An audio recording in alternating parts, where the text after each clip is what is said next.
Bom dia, vão lá, já ouviram a meditação, coração preparado? Pega seu livrinho e abre na página 58. Estamos falando sobre bairro, só para relembrar o que é bairro, é uma subdivisão que acontece na cidade, para que haja uma melhor organização, para que você possa se localizar, achar a casa de alguém, o comércio, e aí vai. Só que nós estamos estudando que existem alguns bairros que trazem umas novidades. Por exemplo, quilombos nas cidades. Existem bairros que têm quilombos. O que são quilombos mesmo, gente? Lembra lá da época da escravidão? O que, que aconteceu? Os escravos, quando, infelizmente, faz parte da nossa história, né? Do Brasil. Os escravos, os negros foram trazidos da África como escravos, infelizmente maltratados, sofreram muito. Em algum momento ali, quando eles estavam numa fazenda, eles pudessem fugir, fugia famílias, fugia um, dois, três, e eles fugiam para um lugar, tipo uma floresta, uma mata.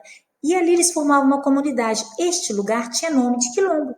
Quilombo eram os lugares aonde estavam os escravos se refugiando. Tudo bem? E nós vimos que existem. Vamos ver de perto que existem mesmo mais fotos? Vamos lá. Olha só, a tia Adri viu aqui, eu estou na página aí, 61, vamos comigo. Aí eu fiz a atividade, eu fiz a minha pesquisa e respondi na atividade 61.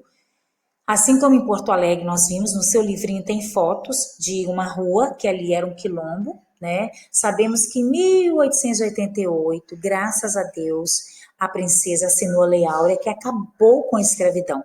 Então, os escravos, os negros, poderiam tanto ficar morando nos quilombos, aqueles que já haviam fugido para lá, né, e continuar sua vida, como poderiam também tentar em outro lugar. E aí, depois disso, vários quilombos, né, eles fazem parte da nossa história. Olha aqui um que nós temos, que é Comunidade Quilombola Caveira. Quando eu li esse nome, eu pensei, por que este nome?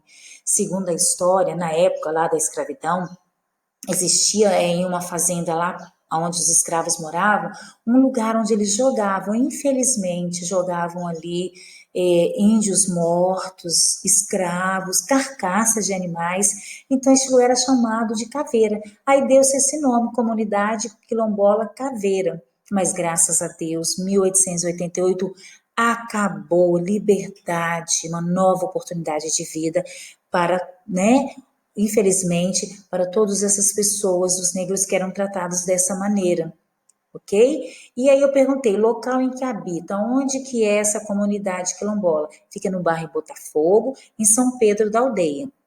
Só que, infelizmente, né, sabemos que não foi nada fácil construir essa história de vida após a escravidão. A falta de recurso era muito grande. Olha só, gente, demorou-se muitos anos. Olha aqui na linha, dá uma lida aqui que a tia Drey fez uma linha de acontecimentos, né? Uma linha do tempo dos acontecimentos. Eles só foram ter energia por volta do ano de 1982, lá nessa comunidade quilombola. Olha quanto tempo que demorou uma escola. Só foi fundada para eles em 2013. É triste pensar assim, né? Mas as coisas estão acontecendo e eles têm cada dia conquistado. Cada um tem direito a conquistar seu lugar e todos nós somos diferentes um do outro e temos o mesmo valor para Deus. Assim são eles também que fizeram uma parte da nossa história muito importante. Devemos todo respeito a eles. Temos nessa comunidade 162 famílias morando, né, que descendem, são descendentes dos primeiros negros, são descendentes. Os primeiros já morreram, turminha. Aí os descendentes são os filhos, os netos, entende? É isso. Olha aqui a escola que tem, foi fundada lá há pouco tempo. Olha só, Escola Quilombola Dona Rosa. Dona Rosa Geralda da Silveira é uma escola que foi fundada em homenagem a ela, porque na época, assim que acabou a escravidão e eles ali fazendo a sua vida nos quilombos, ela era uma das mulheres que tinha uma grande produção de farinha. Então, isso aí deu-se essa homenagem, porque ela movimentou com isso, motivava todos a trabalhar. Mas tem outro quilombo aqui para te abrir e mostrar para vocês que temos também. Olha a localização desse, turminha, Quilombo Socopan, Socopan. Fica onde? Na zona sul do Rio. E ele tá ali, ó, também, bem na parte urbana da cidade. Em volta dele tem prédios, casas, então há uma interação. Mas é um espaço que ele tem toda a característica dos quilombos, lá do passado. Por mais que o homem faça algumas mudanças, ele mantém essa característica. Não é legal nós vermos, né, quão importante que é essa interação, saber respeitar a história do passado, saber valorizar, isso é importante. E é um lugar interessante se visitar, porque tem muita história.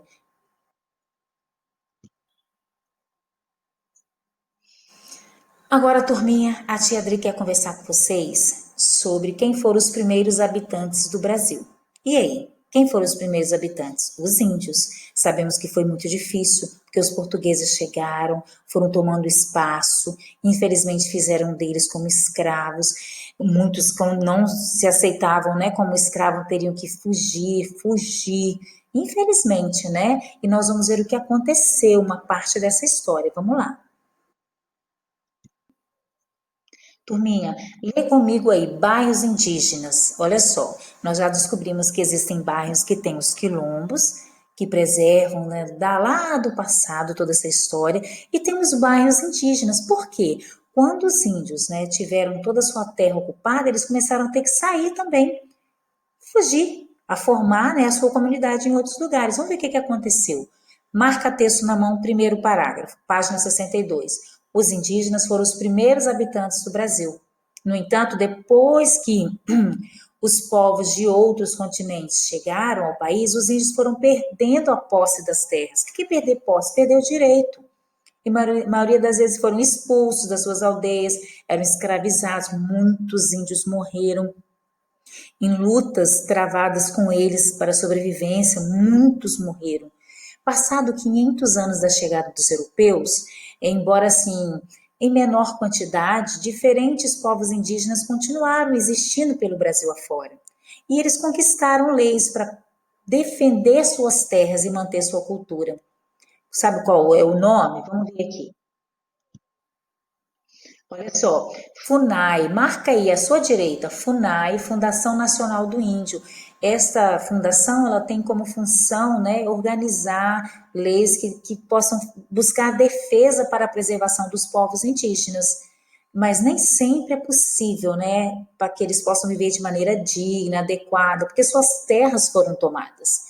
Em muitos casos, olha o que acontece com os índios. Eles enfrentam problemas para cuidar da saúde, que mais? Eles encontram problemas para questão de escola, não há escola, não tem terra suficiente para eles plantarem, porque os índios vivem da plantação. Eles plantam, colhem e sobrevivem assim. No último parágrafo aí, ao longo do tempo, muitos índios migraram para as cidades. O que é migrar? Migrar é quando você tem que sair, vamos imaginar, do seu país de origem e ir para outro país. Isso é migrar, tá? E eles tiveram que sair do espaço deles para ir para um outro espaço que não era de origem deles, em busca de sobrevivência. Imagina você na sua casa e vem aqui 15 famílias morar na sua casa, 20, 30. O que ia acontecer? Você ia ter que acabar saindo ali, buscar um novo espaço para você conseguir sobreviver. Só que com os índios foi muito difícil. Eles foram perdendo, perdendo, perdendo. E o que acontece? Aí eles tentavam, né, desenvolver a sua vida em outro espaço, mas com isso as cidades iam crescendo e cada vez mais tomando as suas terras, as terras indígenas. E aí foram se misturando, as pessoas foram se misturando aos índios e o estilo de vida também se misturou a eles, por mais que eles tentem manter muito a sua cultura. Agora, turminha, o que vocês têm que fazer? Na atividade 62, você tem apenas que colocar aqui na ordem, de acordo com nós conversamos, né? O que aconteceu em primeira ordem? Os índios estavam lá, no espaço deles, de repente chegaram alguns visitantes, nada agradáveis, e aí, bem-vindos, e depois essas pessoas foram ficando lá e tornaram os índios o quê? Fizeram o quê com eles? À medida que essas pessoas chegaram, também trouxeram grandes dificuldades para os índios, tá? Transmitiram doenças para eles, Vão vendo a ordem. E quando os índios perceberam que não havia mais lugar para eles, eles foram em busca de quê? O que foi forçando eles a fazerem? Vejam aí. Eu pergunto, será que existe alguma aldeia, algum bairro que seja habitado por indígenas aqui em nossa cidade? Na nossa cidade não tem, mas veja o que a tia Adri descobriu no nosso estado e em outros. Vamos ver. Olha só, turminha, a tia Adri descobriu uma aldeia indígena no Espírito Santo. É, quem mora em Apiacá pertence ao estado do Espírito Santo, então no seu estado tem aldeia indígena. Olha aqui embaixo, aldeia Sapucaí, em Angra dos Reis. Olha que legal. Dá uma olhada, turminha, olha só, esses aqui, esses índios, ali nós temos nessa aldeia 80 famílias, são 420 habitantes nessa aldeia, só nessa aldeia. E nós temos aí, observa, eles já vestem roupas como a gente, né? À medida que eles vão convivendo com a sociedade, com a cidade, com as pessoas, também vai havendo um pouco, eles vão deixando alguns costumes, né? Vão se ajustando à necessidade de sobrevivência. Mas olha só, no seu livrinho aí, na página 63, fala sobre a comunidade indígena de Beija-Flor, em uma zona urbana. O que é a zona urbana, gente? É na cidade. Essa comunidade é uma das maiores e ela tá ali, ó, junto com a cidade, fica em Rio Preto da Eva, Amazonas. Ela tem 670 habitantes, 12 etnias diferentes, então falam línguas diferentes dentro dessa comunidade. E eles ali já mantêm bastante da sua cultura. Porque olha só no estado do Rio de Janeiro, nós temos aí, a tia Adri vai falar para vocês aqui, ó, no estado do Rio de Janeiro nós temos 15 mil índios. Olha que interessante.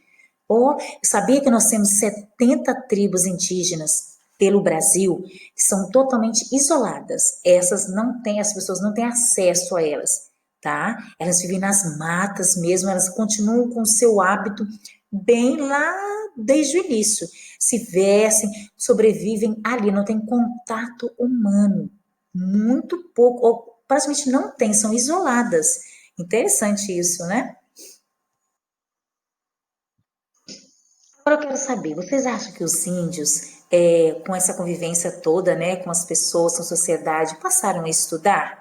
Nós entendemos agora que os índios não estão sempre só assim, com essa cara pintada, com cocá, essas coisas todas. Eles também têm culturas que foram se ajustando. Será que eles estudam? Vamos ver? Minha, olha só onde eu estou dentro de uma sala de aula. E quem são os alunos? Os alunos são os índios. Olha só, e o professor é um índio também. Olha as roupas deles, já estão mais, né, dentro da nossa cultura. Isso mesmo. O professor ao lado aqui é o índio Vera Mirim, professor da Escola Estadual Guarani Carai. Isso aí, em Bracuí. Se vocês forem lá em Angra dos Reis, poderão conhecer. Olha que oportunidade, quando puderem. Por isso que é legal a história, tá vendo? Poder ir lá e aprender muito com eles. Mas agora eu pergunto, vocês acham que os índios vão chegar e jogar uma bolinha? O que vocês acham, meninos? Será que são? Vamos descobrir? Vamos com a tia Adri. Ah, os alunos indígenas guaranis aí da aldeia Sapucai, hein? Aprendendo o que? O futebol. Ou melhor, eles também já praticavam. Nós sabemos que os índios praticavam do jeito deles, produziam as bolas, a bola do material deles. Mas olha aí como é que a cultura deles também se ajusta e vão aprendendo com a interação, porque essa é uma aldeia que fica ali, ó, junto na cidade. Isso é interessante, né? Mas como que os índios fazem para sobreviver? Vocês sabem disso. Muitos deles, a sobrevivência deles, turminha, a comunidade ela abriga então muitas famílias. Eles cultivam seus costumes, tentam manter suas tradições, mas através de quê? Do plantio de mandioca, milho, batata e outras coisas mais. E eles também fazem artesanatos maravilhosos. Eles também tem comunidades que são abertas às visitações. Lembra que a tia Adri, numa aula que eu apresentei o pau de chuva, que fazia aquele barulho maravilhoso? Esses artesanatos são vendidos também, um objeto maravilhoso. Então, nós aprendemos muito nessa aula como temos que ser, né, respeitar a história, dos negros, a história dos índios. Somos diferentes, somos sim. Todos somos diferentes, olha dentro da sua casa, mas a diferença pode nos unir, nos fortalecer. E temos que nos valorizar, porque o nosso Deus nos fez diferentes. E por isso ninguém é melhor que ninguém. Somos diferentes, mas não melhor. Porém, juntos somos mais fortes, não é isso? Vamos ver aqui? Aliás, na página 63, você vai fazer uma pesquisa. Agora é sua hora de pesquisar, tá? Existe aldeia aqui ou bairro em nossa cidade? Não, mas nós temos no estado do Rio de Janeiro, em outros estados, você vai pesquisar e registrar a sua pesquisa, certo?